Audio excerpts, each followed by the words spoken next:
We're here in South Bend, Indiana, outside Dragon's Mouth Distillery, and I've been invited in for a special tour. I'm excited to see what they got. Carrie and Dan Ford were kind enough to meet me and take me on a special one-of-a-kind behind-the-scenes tour of Dragon's Mouth Distillery. Dragon's Mouth Distillery is an award-winning distillery in Indiana. Hi, I'm Carrie Ford. I am President and CEO of Dragon's Mouth Distillery. I'm the head distiller here. My husband and I started this company in 2020. We opened to the public in 2022. We've been making really unique spirits using interesting grains, very unique strains of yeast, and doing fun things that we want to do. Yeah, so I'm Dan Ford, also one of the founders here at Dragon's Mouth. It's just really right now, it's just my wife and I. But when we started this out, everything was about trying to make unique spirits. If you want bourbon, plenty of places to get good bourbon. If you want rye, plenty of places to make that you can get good rye. So what we wanted to do. There's so many grains that are out there that are able to provide interesting flavors, and especially with craft cocktails, having something that has triticale versus just rye is going to be different. Having a particular spirit that has, triticale, spelt, sorghum. We have a smoked wheat. Yeah, so we have a wheat whiskey that has a little bit of chocolate flavor to it. We did an aged spice rum because first we know no one does an aged spice rum. So we did that. We want to make interesting products for those people that are looking for interesting cocktails. And Constantine here in the back. He's buddy. like, and hi, Hi, buddy. I'm a puppy tail. Yeah. So, take me through your products. What do you guys? What do we make? Why do we choose more than one? As opposed to just whiskey. Why do we do tequila? Yeah, so, and part of this is, so Carrie has the most important job, which of course is the distiller. But 20-some years ago, I thought I was going to open a brewery. And, found out that, beer and I don't get along as much. We had a lot more interesting times, tasting whiskey. There's just a lot more involved. We'll bring the puppy out so he'll stop and he can be just a part of the show. Because he is a part of our tasting room, our nice service dog. His name's Constantine. So I get my dream part of still playing with all the mash. But we taking you through everything when we go to, I may come up with some idea that I want to do based on research. Carrie and I talk about it, and we will run our first product through this little still right here, this 1 gallon still, to see, does it have some potential? Will this dog hunt, so to speak? And also the reason for this 1 gallon still is I'll take a 5 gallon batch, and I'm not quite sure yet what yeast I want to use, because it's got to be a beer that I would love to drink. Just no hops. So as we get this 1 gallon still going, I found that the yeast, Carrie likes a particular product, but we don't know how it's all going to translate into the distilling. So we'll run it through there, and we don't get much out of that little 1 gallon still. It's maybe 14 ounces of drinkable product, the way Carrie makes her cuts, and then Carrie chooses. The win for me is I got her like, okay, she likes this. And then we'll take that, we'll scale it up. We'll go down to Gulvig down here. Gulvig is our single pot still, and the reason that our pot start off next in Gulvig is I don't yet have any heads and tails. Those heads and tails are important for us because we rerun them and then we'll get down to Artemis. But we got to run it through this thing twice. We collect it, but if it doesn't pass muster here, it never goes further. What defines passing muster? Carrie's taste buds. Gotcha. 100%. Carrie goes through in the hearts. We basically cut out the 4 shots. We saved the 4 shots. Weed killer. We like to say, because the old wives' tales were when old distillers like, oh, this will make you go blind. If you drink this stuff, you don't have to worry about going blind. You're just going to die. Like, don't even worry about it. You're going to die. You're Just drinking. The smell alone Like, yeah, the smell so is off-putting. horrible. What's the I guess the term for what we're talking about? It's the methyl alcohol, The methyl and they're like, I think it's like acetone. Like, it's something you definitely 100% would not drink. Like, Gotcha. no one's going to drink rubbing alcohol for How do you differentiate between that and what you're looking for? So taste. it's literally taste. I know when we are running our larger still, basically the very first. Don't offend Artemis. She's not a big girl. She's a big, beautiful girl. When we first run her, I know that first 6 to 8 ounces that come out, we're not using that. It's going home. It's going in the driveway to kill weeds. We're not. We throw that out. Then we get the heads that come out. Heads have a really oily feel, so we're still kind of in that methyl alcohol. There's a lot of different alcohols in there, the esters. It's kind of oily and gritty, very off-putting flavor. So the heads is after the methyl alcohol weed killer comes out. Yep. Then the heads is just the next part. Correct. Okay. And then we get to the hearts, and when we get into the hearts, it's a sweet flavor. Everything changes. I can be at 150 proof on this baby, and it still tastes sweet and delicious. You can even taste it off the still, not drink it. Have a little taste, run your finger through there, and stripe your tongue down through the back to the front, and it's delicious and sweet. And that's when I know I'm in the heads. And then we move on to the tails, and the tails starts to not really taste like much. You might get some smokiness if it's a smoky grain in there, but then it starts to have kind of an off-putting smell. What do you do with the tails? We save them and we will redistill.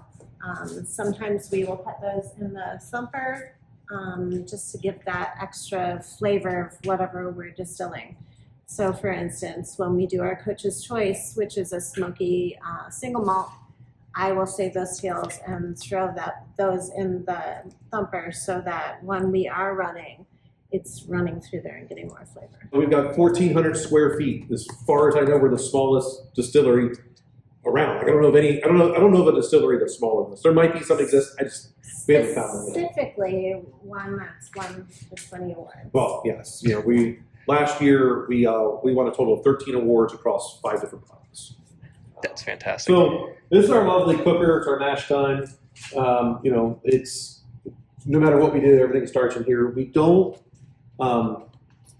There are a lot of distillers, and there's nothing wrong with it. They will go ahead and ferment right on grain. Some will even distill on grain. We just don't. I think it's just a matter of preference. It's a matter of taste. We've done some distilling on grain in a small capacity.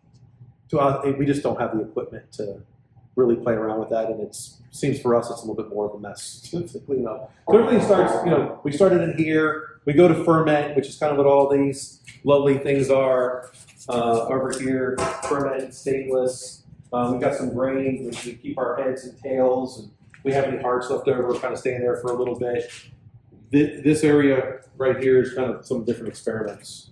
I hate calling it fast aging because it's not. I'm just getting wood extraction as fast as we can. Like I'm playing around with just a spelt whiskey. Here was a peated apple brandy, different bitters that we try to make. Things like that. Talk about Goldvig. Goldvig's a 60-gallon single pot still. They call this a Missouri still for some reason. I don't really quite understand why, but the guy who made it, Colonel Vaughn Wilson out of Arkansas, so this is a Missouri still. Everything we do is electric. So our stills, our mash tun, just think about them as water heaters. We use water heater elements inside there. I wouldn't advise people to go and use water heater elements. Not that there's anything wrong with it. It's the most expensive and the least efficient way to do everything. However, it gives you the most control because we can dial it exactly what we want. When we're using gas, or unless you're jacketed would be the best way, but then you have to have oil or steam. It's more expensive. We're small. We're risk adverse. And made of copper, correct? Yeah, everything's made of. This is all made of copper. 100% copper.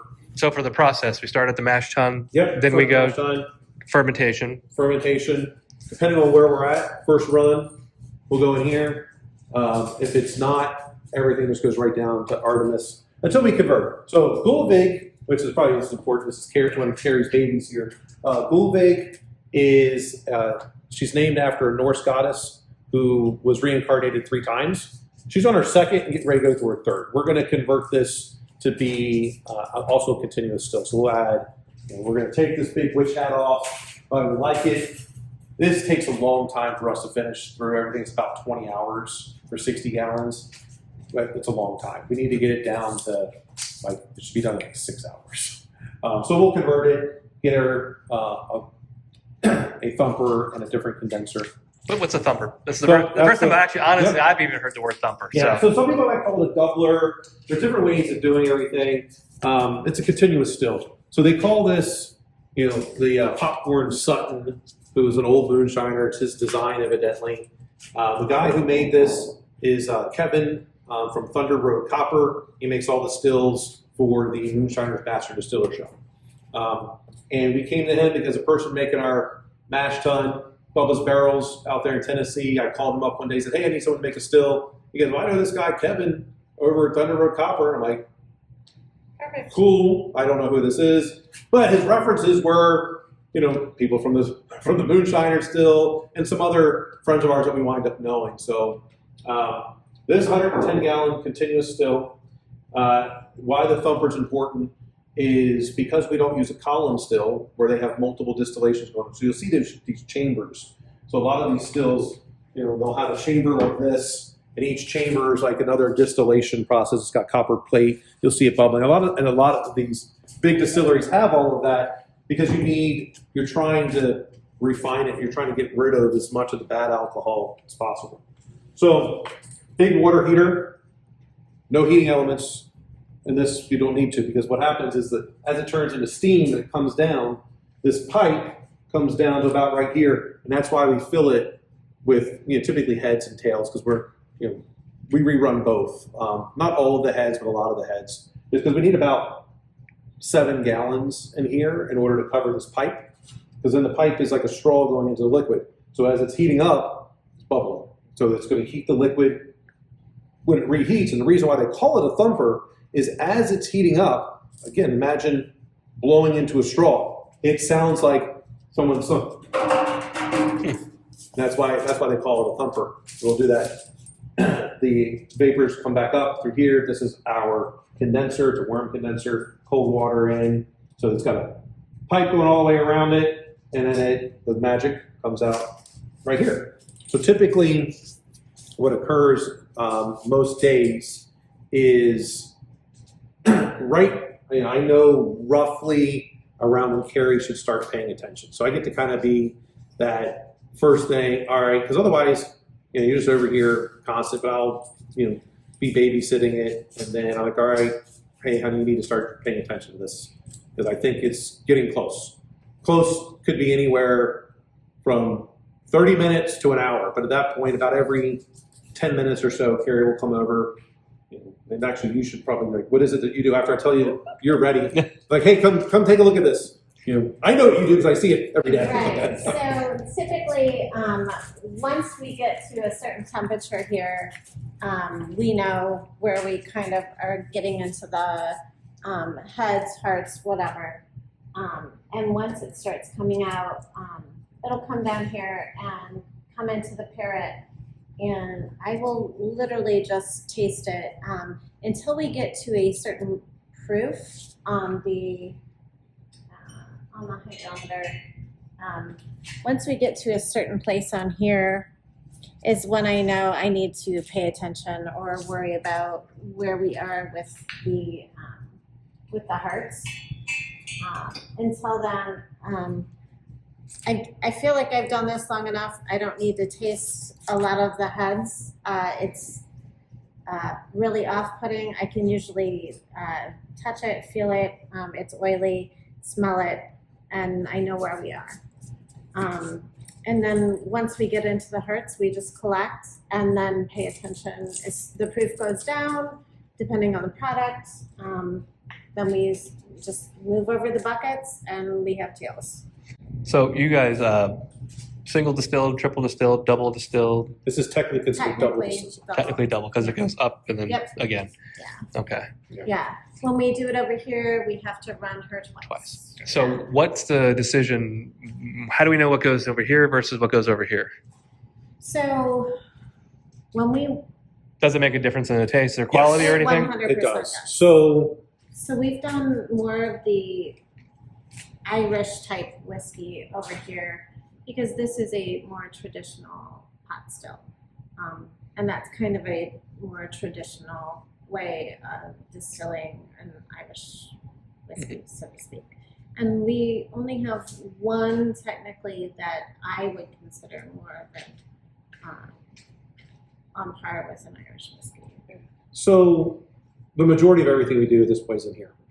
And She's this has my to do in favorite. terms I of, know you're not supposed to have favorites. Yeah. I know. in terms of efficiency. This is 110 gallons. We typically put 100 gallons in here, and we'll be done in between 14 to 16 hours. So that takes about 20 hours or so to get through one complete run. So twice as fast, twice the capacity. So that's why we tend to use this. That's also why she's going to go through another conversion, another iteration, and then they'll be pretty close to on par. So we'll look to try to mimic same type of area from the head of the still, in this case, so from here to here before it goes up as we modify it to go over to its own version of that. And that's just so we can, essentially to increase capacity. The flavor profile between the products are very different. So when we run Ono Vogetia, if I run it out of there, I'm not getting the same flavor that we do from here.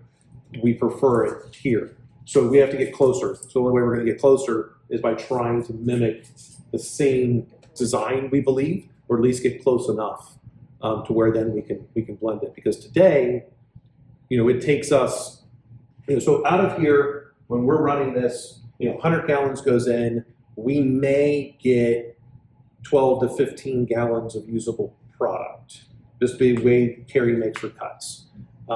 Every distiller is going to have a different percentage, and not every time you run it through, you're going to get the same percentage, or at least you shouldn't, because nothing is ever going to be exact. It depends on season, temperatures,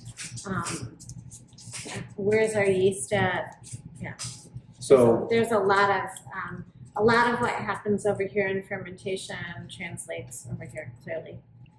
So we know if what's going in there is going to be 12% alcohol, I'm going to roughly get 12 gallons.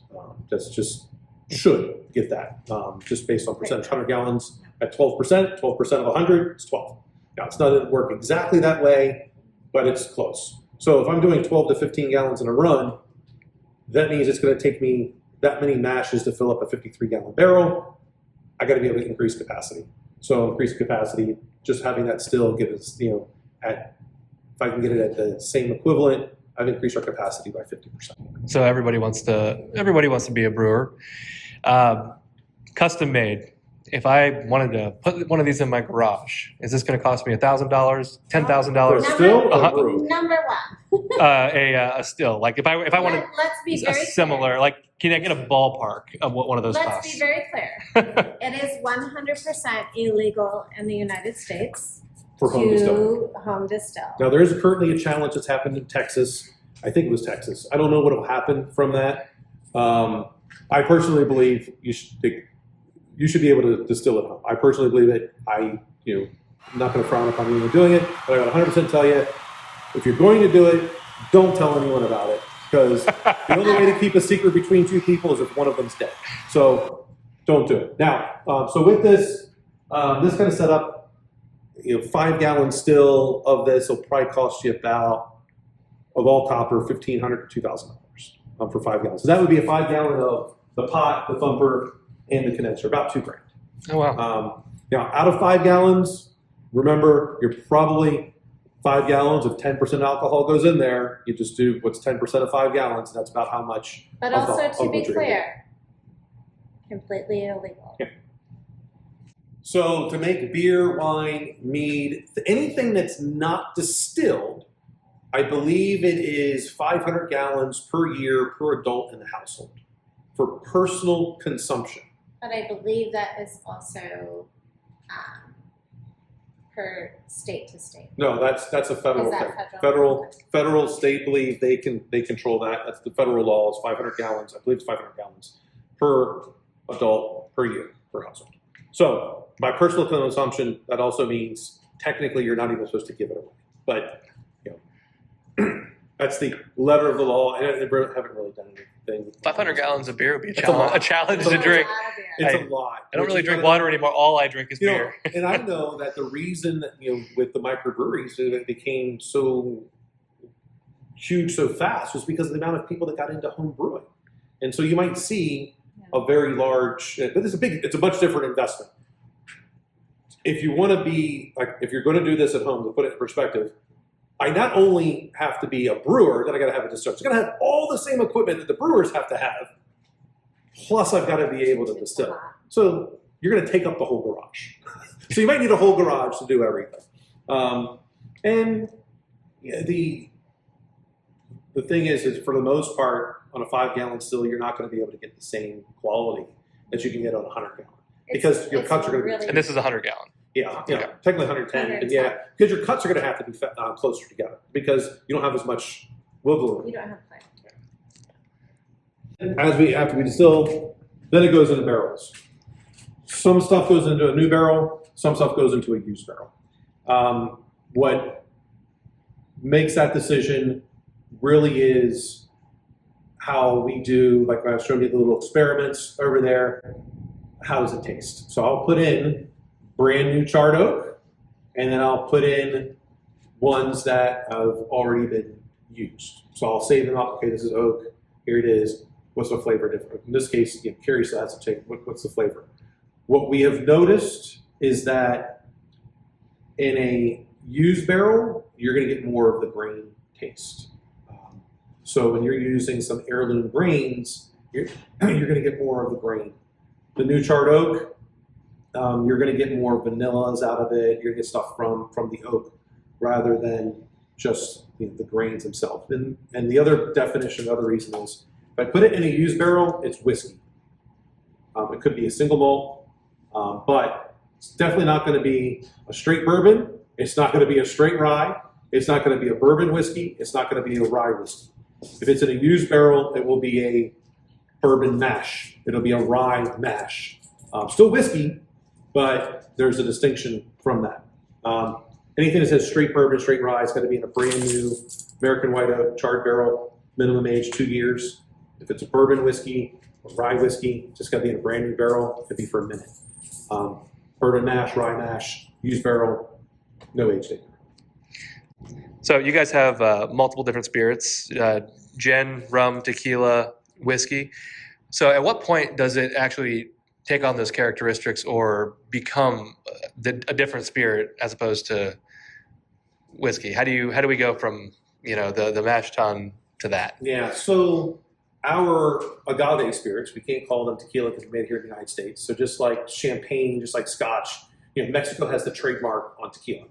So, and I think there's like 6 provinces or something like that in Mexico where it can be done from. So ours is an agave spirit.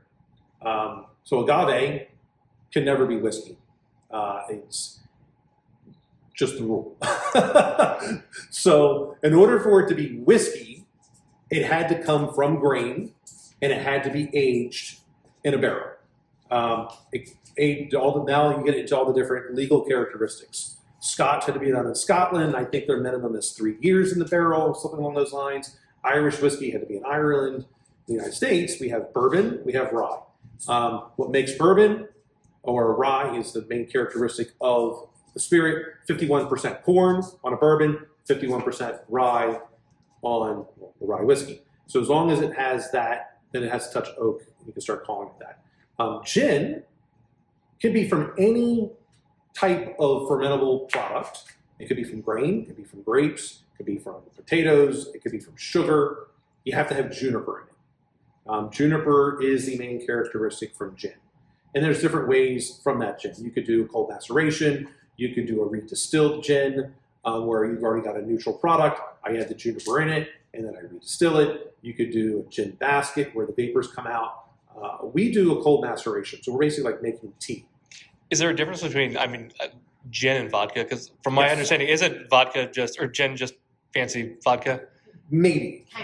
Kind of. So vodka, by law, has to be colorless, odorless, and tasteless. And it must come off your still at higher than 190 proof. Any taste you taste in vodka has been added back to it, but they stop that run once it hits 189. 189 means it's no longer vodka. So a lot of places will then take collective blacks and they'll use gin, but that's a matter of preference. But vodka, colorless, odorless, tasteless. They can put spring water back into it. They can use what's called the sweet water. Sweet water is a very, very tail end of the tails. There's no alcohol really coming out. It tastes sweet. They'll use that to provide flavor because it'll enhance whatever's there. Vodka can also be made from anything. If it can ferment, it's vodka.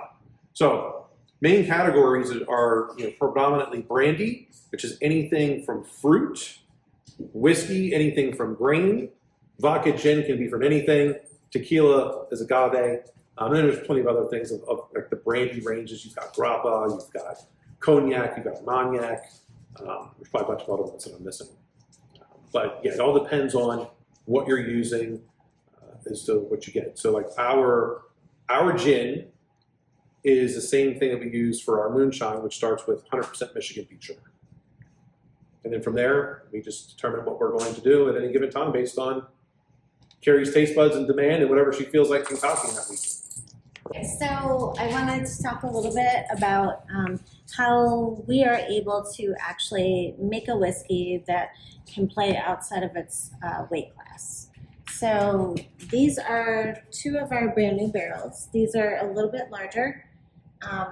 What I love about this company, it's Black Swan Cooperage. They actually honeycomb the interior of their barrels for us. We still have a number 2 char on there.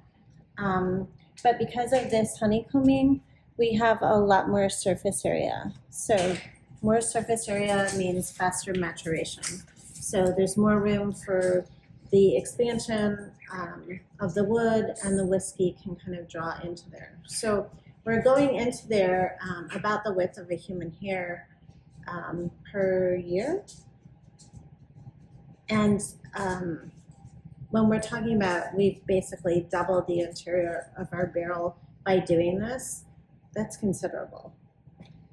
So this past year, we actually were able to take our 9-month-old product, and we were able to be in the 4-year-old category for competition, and we won 2 medals. So that's a really interesting thing that we're doing. We are using some used barrels, but 100% these are my favorite barrels.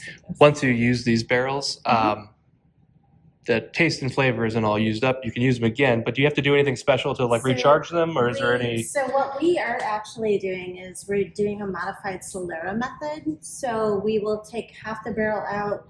We will use spring water. We will proof it down to where it needs to be, bottle, and then we will fill it up with the other half with something new. So the theory behind that is like matures like. So we, by the time this is 10 years in there, something in there is going to actually be 10 years old. But we are probably going to be considered more like 15 to 18 years. So. Yeah, that's nice. I would love to try that Yeah, when it comes out. Same. Same. With the industry that says if you can become operational in less than 2 years, I'll buy you dinner. Well, we got operational 11 months, 10 days. We were able to turn our still on for the first time and produce legal liquor in 11 months, 10 days. The second was the fastest to metal without having to source our product from somewhere else. That was an aged product, which was our Onoba Geisha, our double award-winning, we call it Japanese-style whiskey. Onoba Geisha is Carrie's baby. It's her first mash bill that she did all on her own. So as we were talking about, I kind of come up with a lot of the mash bills and I get Carrie's approval. This one, she did all on her own. So it was quite interesting. It's 5-grain whiskey. Japanese style because it has rice in it. And it took double bronze at the American Distilling Institute last year. For everything that we do, whenever people come in for the first time and they taste a product of ours, we tell them, this is the worst you're ever going to taste from us, because the next time you come in on the next product, we're going to be better. Everything is every single time. We opened the doors, and those brave souls that came in, we had 2 gins and an unaged whiskey, which we technically can't call whiskey. Whiskey had to touch wood. This one did not, so it was closer to like a white lightning.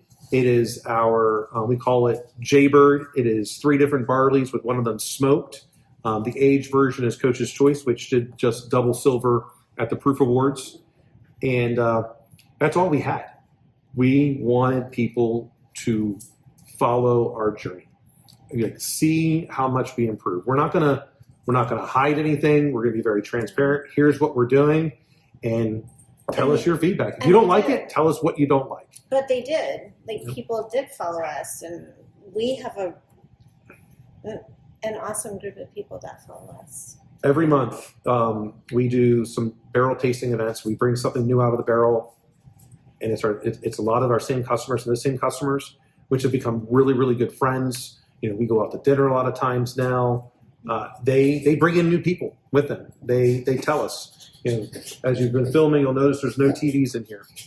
When people come in, we want to talk, we want to get to know them, we want them to know us, to know Constantine, to know the people around us, and have a conversation and build a network of people that are all looking to really just grow with the community. That's our goal. We bought these chairs for a group of ladies that come in. They have some hip problems and a little bit older and couldn't really get into the chairs. And the first time they came in, Dan was like, we can do better. Yeah, Linda was getting ready to go in for hip surgery, have her hip replacement. So she couldn't get up on it was very difficult. Yeah. So I said, all right, next month we're not going to have this problem. So we bring the chair over. We have chairs that can move up and down. Goes all the way down to where she can get in there, and then we can raise her right back up to the bar. Yeah. It's 3 ladies. They come in every month, typically right after they've had lunch, and they walk us through things. Awesome. They're a great group of ladies, but it's as a matter of fact, they baked us, I don't know how many baked goods for Christmas. Cookies and cakes and breads, and our kids were in hog heaven. They were so happy. Yeah. It's great to hear that the community has kind of like a nice heart here, and you guys listen to them. That's what makes people successful. It's giving back, and thinking about them. They don't do well at these chairs. We're going to swap them out for. Yeah. I mean, like, honestly, that's the Michelin star chef. When they run their businesses and they run their things like that, they do those the dream moments for people. Like, oh, I heard you talking about this, so they go out and they source it. That's what makes those experiences so memorable and lasting. That's why people always come back. Yeah.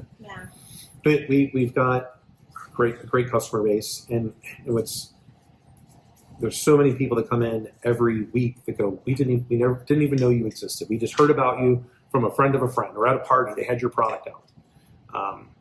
And come on in. We'll tell you that it's not necessarily you're going to like everything that we make. That's perfectly fine. You're not going to hurt our feelings. Like, our whiskeys are higher proof. Our gins are a little bit different. Our agave is different. Our spiced rum is different. We have this saying, if you can't find a way to make one, we want to be unique, and it's hard to do when bourbon and rye are the 2 most popular things here in the United States, and we don't really make either. There's plenty of good places. That's why, in your next trip through, go see Iron Shoe. Howard makes some great product over there, right over in Niles. He's a really good person as well. We like his product. Fantastic. Well, we'll save Coach's Choice for the very, very last, but even after we go into the barrel, because it's smoky. But the Onovo Geisha and the Nostradamus, you're not going to find anywhere else. Perfect. And those 2 are, Onovo Geisha won 4 medals last year. She not only medaled, she double bronzed at the ADI, but then a bronze and a silver at the Proof Awards. I love her. So we were talking. This was your first one, you said, right? This is batch 2. this is batch 2. This is my first whiskey completely on my own. Oh, baby. Perfect. So Onobu Geisha is Japanese for female samurai. This is rice, Oaxacan corn, barley, malted barley, wheat, and oats. And it's at 97 proof. I can definitely taste that rice. Yeah. Isn't it wild? So, the very first time we made this mash bill, I was thrilled. Honestly thrilled. And I was like, I feel like we've really got something here. And then when we went and medaled twice, the very first time we submitted, I was even more thrilled. Well, we should have told you, we went too fast, as to how we taste this in the very beginning, which is the way Carrie tastes this off the still. So this is the Nostradamus. So a buddy of mine, because I do a cybersecurity podcast, started calling me Nostradamus. So before you taste it, the way we taste it off the still, it's going to sound kind of weird, but this is how you're going to tell for your body whether or not it's got too much heads in it. Now, remember, the heads you don't want to drink. The heads is what's going to give you a hangover. So you're going to stick your finger in there, you're going to stripe your tongue from the back to the front. If it burns immediately, don't drink it. Because that means for you, it's going to give you a hangover. And it doesn't matter if it's 150 proof, 190 proof. You will get drunk faster, which is not really the goal, but you could have one cocktail's worth of too much heads and you're going to have a hangover. This has a really rich smell to it. Yeah, so this is 70% triticale. Triticale is a grain that started in Northern Europe in the late 1800s because they couldn't grow wheat there, so they spliced rye to it. And then it's 30% Danko rye, which is an heirloom rye out of the Mid-Atlantic. Yeah, I've never actually heard of triticale before. So it's a kind of in the rye family. And yeah, it's that wheat rye hybrid. I don't really know how much wheat, how much rye, but it was, rye can grow any time of year, but they had a difficult time in Northern Europe growing wheat, so they spliced rye to it. That's really good. I really like the flavors in there. Like for me, it's a lot of butterscotch. It's almost sweet. But I say, like on the nose, it's really sweet. It's and it's really smooth going down. And it doesn't have that rye burn going. Yeah. That angry throat hug you get from the heavier rye. And that's why I've never liked rye. We tried to do a straight rye. My over-dramatic life likes to say we almost got divorced. It was ugly. So rye starts It to was not good. rye starts to 100% gelatinize gelatinized. at about 135 degrees. So it's like playing with Elmer's glue at that point. And When you have 165, we had 125 pounds of grain. rice. Oh, I'm sorry, grain. Yeah. And then we had about 70 gallons of water and kept trying to up it. It was a nightmare. So essentially, I mean, this was a nightmare. we weren't able to get the water flow through it. So we never played with rye before. That gelatinization really is a problem. So we couldn't get the water, basically the sugar water out. So we had to keep it at 165 degrees, and the only way to get this thing out is start digging the grain out. Well, we added rice hulls. Well, that was secondary. We did all the things. So during this first part, though, we had to actually go in with a shovel It was awful. and start getting the grain out, which meant 165 degrees roughly of sugar water splashing on you. So, my wife started, everything was F this, F that, because we're getting burned. So, all right, so we try again. All right, let's try this again. And this is where Carrie was talking about, so we added a bunch of rice hulls. So no real rice, just the hulls. Didn't make much difference. So Didn't she's make like, any difference. so Carrie was reminded of, what's that movie that you like? That was about the wine that we just watched? Oh, Sideways. Yeah. So in Sideways, Carrie's like going, I'm not drinking any effing Merlot. And so in this case, she's like, we're not making any effing rye. So I'm like, okay, I love rye whiskey. So we were already playing with the triticale with a different whiskey. And I'm like, well, let me see if we'll get the same reaction. We didn't. So That's how the triticale That's how whiskey it came came to So be. triticale's friendly, non-gelatinous. Yes. We didn't have that So problem. all rye does that though? I didn't know that. Yeah. Rye is When not it cooks, fun. it gets thick and gooey. So Yeah. now you understand why they're so expensive. And also, Huh. Literally. most rye whiskeys If it's a are straight not 100% rye. The most Most common are a mash bill mix. is 95% rye, 5% malted barley, and that 5% is enough grain to keep it from getting like that. So ours is 70-30. It didn't do that. So thankfully, because that would have been Interesting. Yeah. That would have been Yeah. that. I'd say I never even heard of triticale before, so Yeah. that's neat. it's part of our box of oddities. The Ona Geisha, the Nostradamus. So you said that you were into a bourbon mash or a bourbon. So we don't do a straight bourbon mash.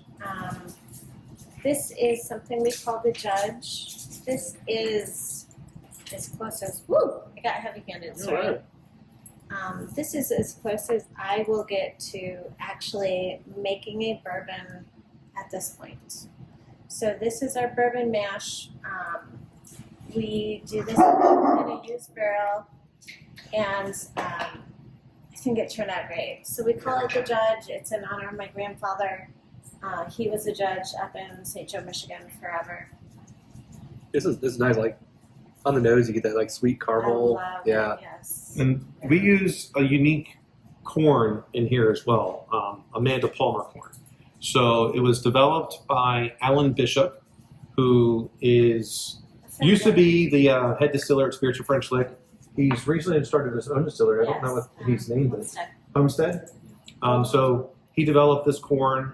It's pretty special variety because it's a hybrid of 6 different varieties. I think it's 6 different varieties of corn.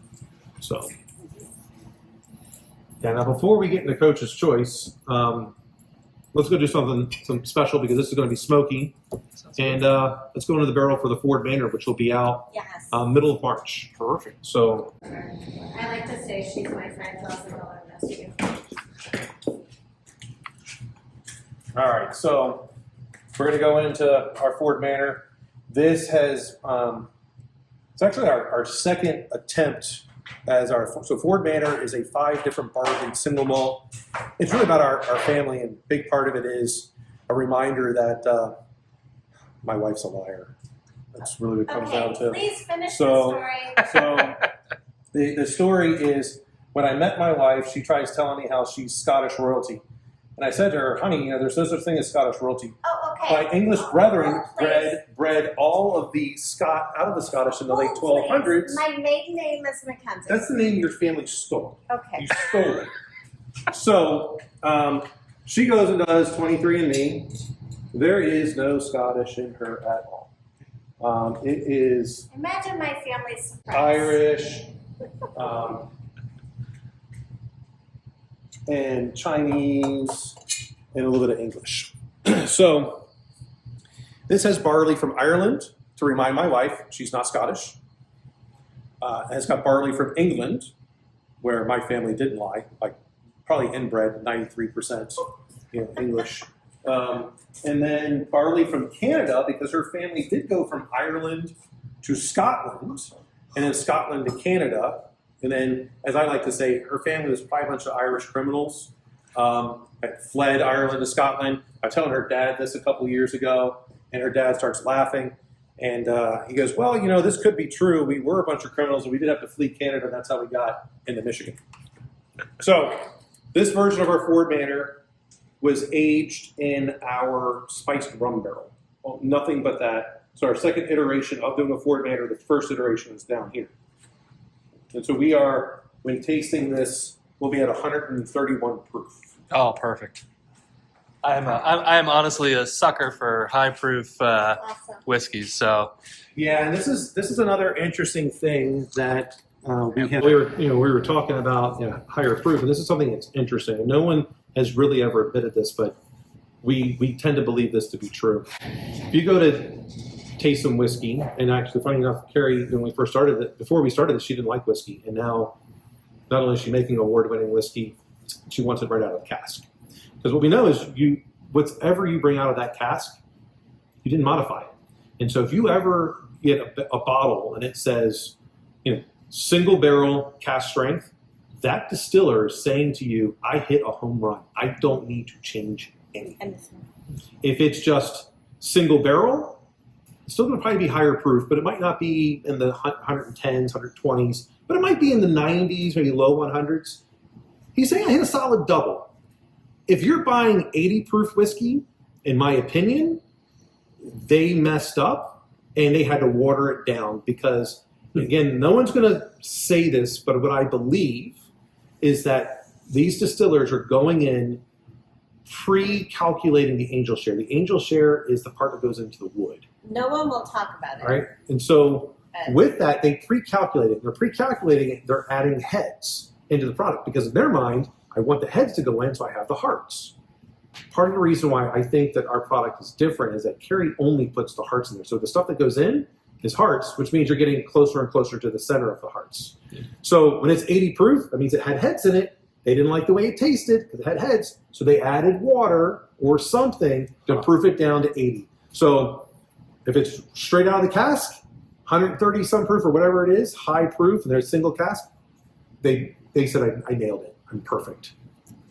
Single barrel, still high proof, solid double, 80 proof, should probably never be sold. So for my opinion, for my own knowledge here now. So Yep. straight from the barrel, full proof. Are these all the same things as cask strength? Yep. Cask strength, yeah. No, I didn't change anything. So here's kind of my philosophy from the get-go is if I wouldn't drink it before I put it in the barrel, it's not going in the barrel. And I don't think a lot of people think that way. But that's how I feel. That's a good philosophy. Now, I just need to figure out how you made your wife enjoy whiskey because I can't get my wife to drink bourbon with me for. Well, So it's an interesting story.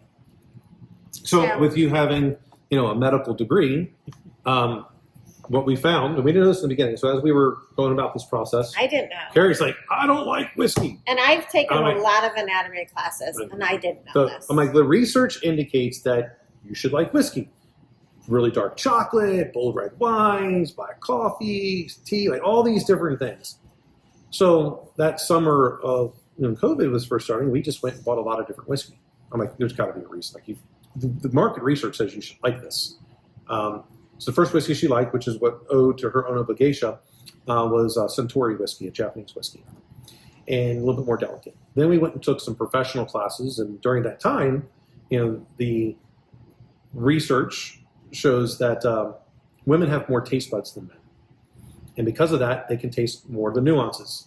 Which is also why there are more super tasters that are women versus men. And so they're tasting typically too much heads. 92% of the distillers in the world are men. And so we're having men make whiskey for men. If there's anything wrong with that, it's just that unless you found a really good distiller that was very sensitive to the heads, then it's going to have too much heads. And that's when people say, oh, that's too strong or it's too bitey. They're really saying is, it's got too much heads in it for them. When people, which I hate when people say it's smooth. Well, I would hope it's smooth, but it's really like it should be. It's like saying, the chicken breast that has barbecue sauce on it has a really good flavor. Well, it's not the chicken; it's barbecue sauce. So, of course, but what are you tasting in there? The hearts, of course, it should be smooth, but it should be in a way like silky or a full mouthfeel, something along those lines. It's really sweet, sitting on the tongue. But when someone says it's too bitey or it's too strong, it's got too much heads in it. And this is why you should always taste it the way we showed in the beginning. 100 and roughly Good job. 31 proof. Yeah. So tasting it, again, 130 proof. Should be no burn. We're good. Eventually it will be, but it's the right away it part. will be. Cheers. Woo! Oh, that's nice. It's a lot of butterscotch. I get that nice, lovely spiced rum at the end. Oh, there's a lot of spice in there. That's gonna need a minute. Well, it is 130 some proof. I like it. I do. So we'll still wind up proofing this down to 97 proof. Yeah. We choose 97. It's still high, but 97 is a perfect prime number, and we like our prime numbers. Well, you want to pull a bottle out of that one and mail it to Georgia? I will. I will drink it. I'll drink the hell out of that. That's so good. So 5 different barleys. Barley from Ireland, England, Canada, Michigan, and Indiana. So it's kind of how our family went from Europe to Indiana. So funny enough to talk about Ireland. My wife and I, we actually got married in Ireland. So, Oh! yeah, we did it on the Cliffs of Moher. Did the whole thing. Bought a whole wedding package a la carte, which I didn't know you could do. So what makes the one we just tried unique? One of the things that we do with our Ford Manor, because there's a lot of single malts that will age in a rum cask. Or they'll say, hey, this was aged in a rum cask or finished in a rum cask. So we're like, well, we make rum. We make a spice rum. We only make a spice rum. And so when we were doing this, we want to do something different. So we couldn't find anyone. Doesn't mean it isn't, because when we say find anyone, it's basically to go and look at American Distilling Institute or Proof Awards, San Francisco Spirits Award. Was anyone winning awards with an aged spiced rum? None of them said they were. We might have missed it. There's a lot of people making rum. So we did our spiced rum and a used barrel. But we didn't use any used barrel.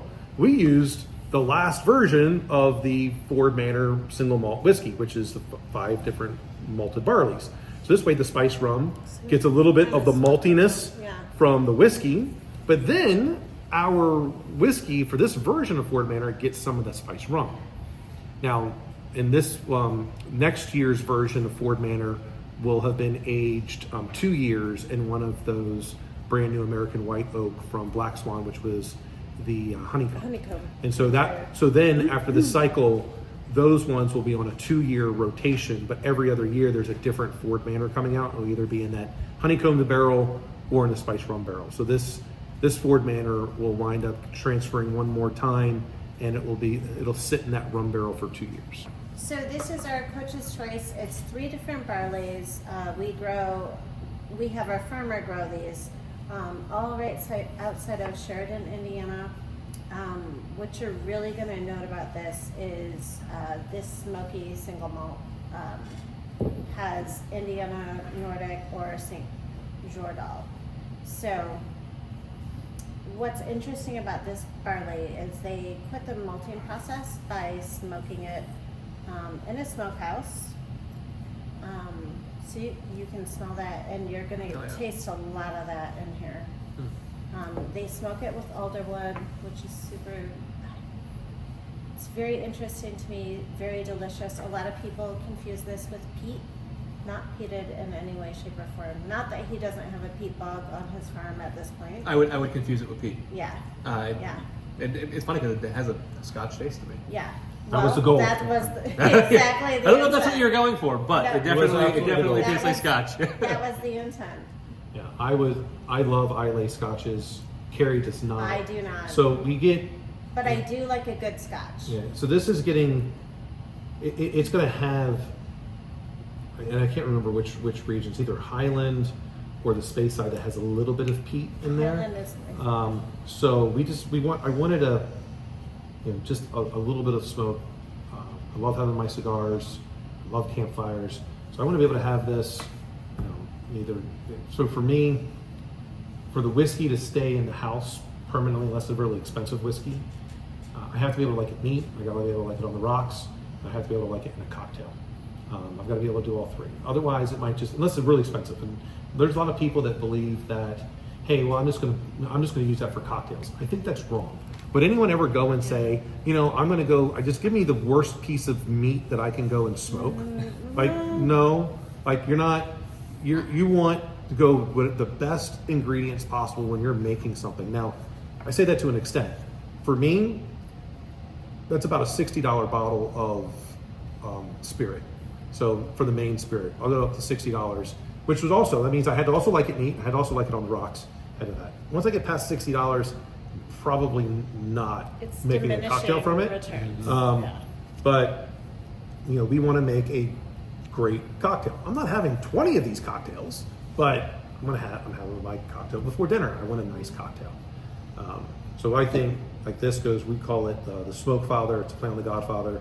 So this, a little bit of amaretto, lemon twist, and I think that winds up being perfect with it. Why is this called Coach's Choice? So growing up, that's why you have the baseball on it. This is in honor of my dad, who passed away, ironically, on November 12th, 2022. I say ironically because as he was passing away, we picked up Artemis on that exact same day as they had to pull him off life support. A lot of health issues, but I'd like to say, as one nice spirit was leaving this world, we wind up picking up something that's going to make a lot of spirits for the world. Growing up, Coach's Choice was Milwaukee's best light beer, and my dad would put fake Mountain Dew wrappers along that can, so he started calling it Coach's Choice. So before, a couple of years before he passed away, he got to try some of this as part of our tests, got to see the label, and he said, well, why Coach's Choice? I said, well, Dad, you're going to be leaving this world for a better world, and we have to leave your legacy as something better than Milwaukee's best light beer. And so, since I happen to like single malt whiskey quite a bit, we named this Coach's Choice in his honor. And part of that, which we instill, I'm not necessarily trying to be a play on words there, but his philosophy was growing up and what he instilled in me, and my wife does these the same way, is you give 100% of the time. Whatever your 100% is, you might be sick, maybe you only had original 90, give all 90, right? That's 100% of whatever you have. And if you do that and you never take a play off, you will win even against those that are better than you, because they knew they were better and they'll take a play off and you won't. So that's our one of our philosophies. We're going to give 100% of the time. There's plenty of distilleries that are bigger than us. They've got a lot more money than us. They've been doing this longer than us. And as of this past year, we've proven we belong. 13 awards in 1 year. We're going to get into our siren song. It is our aged spiced rum. And as part of that, we also added cherry wood spirals to this.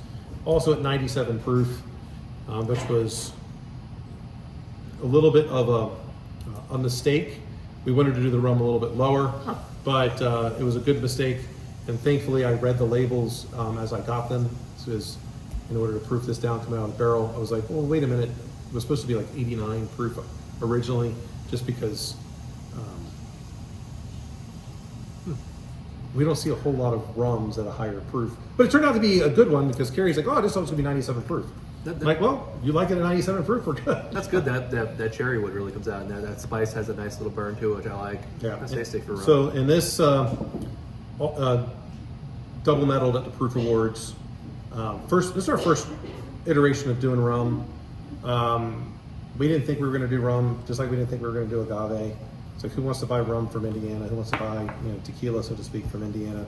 I know it's agave, but it's but who knew? We're on that dark part. Then we'll go to the Reposado. So this is also a double award-winning Reposado. It took a silver in the double blind and a bronze with the unblinded, so it takes a look at the packaging, story, all those kind of things. So this was aged at originally a used bourbon barrel that we got from Journeyman's. So, from my own knowledge, you have all the different types of tequila. You have the clear, you have reposado. What's the difference? And what do you mix to make a margarita versus, like, is there, you go to a typical one that works better with, I guess, mixed drinks? Do you go to a typical one that, like, how do you know if it's a sipping, I guess, tequila? Well, or agave. Yeah, agave spirit. So in our case, it really depends on what you like. So you have some variations, and I'm not as up to speed on all the tequilas because I'm more of a whiskey person. We just happen to have a restaurant and say, hey, can you make tequila? I'm like, well, I have to call it agave, but we sure know how to turn grain to alcohol. So your blancos are no age. What you see is what you get. Then your next step up is your reposado. Reposado, I believe, means rested. So it should be between 2 and 12 months, I think, is the rule. Then your next one, which is a little bit different, it's called a Cristalino. And the way I understand it is that it's a reposado that they ran back through a charcoal filter to remove the color and to kind of take away some of the other impurities. So it had to be a reposado. Cristalino is just they made it clear. In a way, you can kind of think about it if you're into Tennessee whiskey, they have the Lincoln County process, where it has a run through charcoal before it goes into the barrel. Well, in this case, they did the exact opposite. They ran it through charcoal after it came out of the barrel. Next, you have your añejo. Your añejo is 1 to 3 years, and then you have your super añejo, which is older than 3 years in terms of age in a barrel. So there are some that say the bourbon, your straight bourbon barrels, have, I think it's 4 lives. It starts off brand new American, white oak charred bourbon. It goes to Scotland to become Scotch. Then it gets shipped to Mexico to become reposado, añejo, whatever. And then when we're done with that, it goes back to the Caribbean to become rum because it'll age it in that. So that one whiskey barrel was typically, that life is going to go through all 4 of those cycles. Straight bourbon, Scotch, añejo, reposado, something along those lines, Caribbean rum. It's actually really interesting. Now, I don't know how true that is, but there's probably there's probably some barrels that have done that. That sounds correct to me. Yeah. Can we try just one of the gin? Whatever your best. Our best gin. Your best gin. Oh, Lord. So I will bring it up. And I have to admit, I'm not a gin person. I'm trying this specifically for my wife, who's probably not going to even watch this. But, well, that's okay, because there's a story behind the gins. Oh, Lord. So as we mentioned, my wife is the distiller. She does all the label designs. She makes all the decisions of everything that goes in the bottle and on the bottle. And I don't drink gin. I mean, I'll drink it, but I don't. It's whiskey. It's basically whiskey, brandy. That's what I prefer. We first legal, so we made 10 different gins. Carrie made 9. I made 1. We took it to our New Year's Eve party where all of our friends were going to do blind tasting. We're going to walk down, let's see what people like. Unanimous, all of our friends voted for my gin as the number 1 gin. But because my wife here, who is a very poor sport, sword loser, You're welcome. she decided to call mine gin number 2. But they are both very different. As you'll notice, there's a little bit of color on it.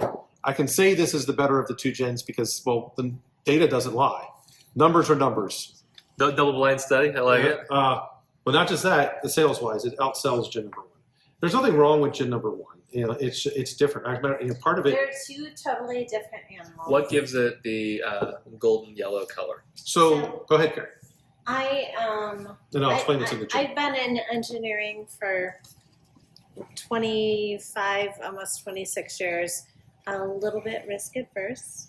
So what I noticed when we started trying to use the gin basket was it was one and done. If you didn't like how things went through the gin basket, you're basically throwing out that gin. There's no reclaiming it and trying to rerun it. It's done. So we tried just basically steeping the gin with all the botanicals. So we have some color in there, just based on the different botanicals that we like to use. I'm not mad about it. It's different. It's certainly not a traditional gin. We are also more focused on the other botanicals as opposed to the juniper. So, for instance, our gin number 2 has about 29% juniper, whereas our gin number 1, we are at like 17%. So your gin number 2, we wanted to make the gins that Carrie really started to fall in love with here, over the past several years were those Hendrick's specialty gins, the Neptuna, the Fortuna, a lot more about the other botanicals. So this is, of course, juniper. Juniper is what makes gin. If it doesn't have juniper in it, can't be gin. So then it goes strawberries, ginger, cardamom, nutmeg, and black pepper. That's a really interesting gin. I like that. And I'm not a gin guy. The only gin I can say that I like I've ever like actually sought out is there's one called Sutler's out in North Carolina. They have a really neat it's like a medicine black bottle with chalk writing on it. Interesting. They have a really good gin, and they're very like it has like a very floral like note to it, which is really nice. But Well, this is really tasty. Yeah, I like this a lot. Yeah, this next one is very floral also. So I said the data doesn't lie. When we have a lot of different products. Our biggest issue that we have today is we have too many products based on the time that we have. So some things we'll have to go to like every other year. We've had to cut back on some things because there's certain things we want to focus on. But when we first got our 10th product out there, I said to Carrie, "Hey, your gin finally made the top 10." And I was in New York. She's like, then she texted me back some foul language, and it was like, "We only have 10 products." I said, "Well, I didn't lie. I said it made the top 10. It just happens to be the 10th." But there actually is. So this is gin number 1. It is much lighter on that juniper, but then it's cardamom and rose. And so Carrie came up with a great cocktail with this, which actually is quite good. She made a cardamom. Was it just a cardamom simple, or was it cardamom and rose? No, cardamom and rose. Oh, so she then made a simple syrup with cardamom and rose in it. We have the gin, and then What's cardamom? I'm not familiar with cardamom. Cardamom is very citrusy, and you'll find out very quickly. I feel once again I have a very simple palate. I feel like you can get that rose on the nose. yeah. Some people would say that cardamon's like lemony. Yeah. It's It's all the citrus to me. so there's your cardamom. Okay. Oh yeah, that's very lemony, Yeah. like fresh. Yeah. So they're very different, and the way I like to explain it, I'll show the reason why Carrie even has to admit that mine's better is that Orchid 75. Carrie also makes a cocktail menu. Orchid 75 is a play on the French 75, so it is gin number 2, a little bit of lemon simple syrup and prosecco. That is her favorite. Pretty much any kind of brunch cocktail is that with her.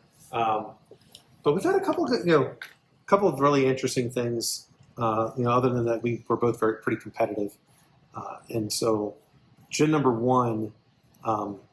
For people who say they 100% like never gin, like gin number 1, they'll tend to like will more. always like. If they're like gin's okay, then all right, let's go to gin number 2. See, I'm a mixed drinks for gin person. Oh, yeah. If I'm gonna drink gins, it's always mixed Oh, drinks. yeah. Never, Sure. Of course. The cocktail that I love to make for Carrie with that gin number 2 is gin number 2, limoncello, Grand Marnier. That is a good combination for her. Well, thanks for having us join your episode for your YouTube channel. Really appreciate it. For any of those that are you're swinging by looking to go to the Midwest, Route 80, which pretty much I think goes coast to coast. Come on in. There's plenty of great places to eat around here. I would love to say one of the biggest reasons you should come and visit us is there's a lot of playful banter between my wife and I, and we're really passionate about making high quality spirits just with us that can turn into some great craft cocktails that we believe you'll be able to make at home. We do things simple, and we are happy to show you how to take something that is amazing and turn it into an even amazing cocktail with just 3 simple ingredients. Thanks, guys. Bye. Wow, what an incredible experience at Dragon's Mouth Distilling. Carrie and Dan Ford were phenomenal hosts, an amazing husband and wife duo whose playful banter only made the experience that much better. You could feel the love they have for each other and the passion they pour into every spirit they craft. What truly blew me away was their deep understanding of distilling. Dan broke it all down with such knowledge and enthusiasm that you couldn't help but be captivated. Their passion translates directly into one fantastic pour. It may be from the unique grains they source or the thoughtful dedication they put into getting every flavor just right. But I can say this, Dragon's Mouth Distilling is an absolute must-see. What stood out even more was their genuine care for their community and their heart for giving back. Hearing how they accommodate the needs of their patrons and even dedicate special spirits to commemorate loved ones was honestly touching. Guys, if you're ever in the area or you just want to support local entrepreneurs who pour their heart and soul into their craft, you've got to check out Dragon's Mouth Distilling. Stop by for a tasting, enjoy a mixed drink, but whatever you do, don't leave without snagging a bottle of their incredible spirits. It's more than just a drink, it's more than just a passion. Guys, this right here is the art of distilling, and to that I say cheers. Be sure to like and subscribe so we can continue to bring you more of this content. Aged to Perfection Neat Life is here bringing you brewery tours, distillery tours, and all things bourbon. Guys, this was fun. We'll catch you next time.